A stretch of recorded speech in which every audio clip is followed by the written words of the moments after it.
Well, hey class, formatting is really important for the classroom, so we want to make sure that we are saving our files in the appropriate file format. So I'm here in Illustrator and I have completed my week 1 assignment 3 color exercise and I want to save it. So I want to go to File, Save for Web. That compresses the file and reduces the size of it. So we want to make sure things like Art Optimized are checked. We don't need to worry about the file name, JPEG, maximum, and leave it at that.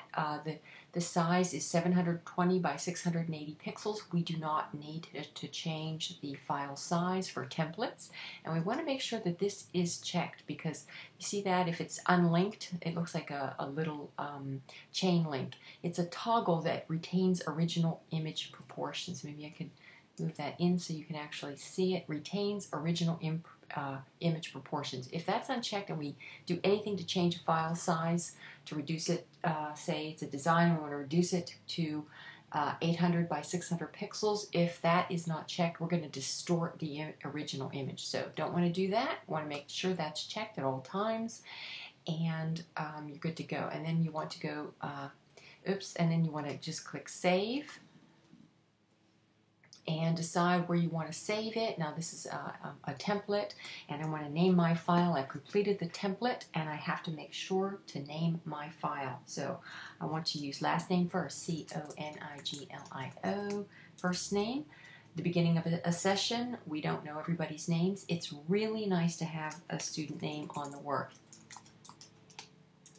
especially for critiques. And this is week 1, assignment 3, and I'm going to save it as a JPEG. Oops, I want a .jpg, and I'm going to save it into my folder, and we're good to go.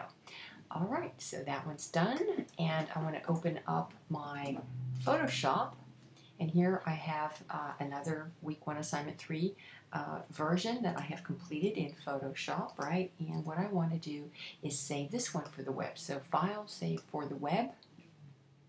And the same thing, I want to make sure this toggle is checked. You know, this is just a good habit to get into. If you change the file size for any reason, then it's going to be distorted. So leave it at that. Make sure you're at JPEG, high, optimized, and save. And we're going to go to, save it as C-O-N-I-G. Oops, I don't want it in there. I want it in my images and templates file. C-O-N-I-G-L-I-O. Oops, L-I-O. That's my dog groaning.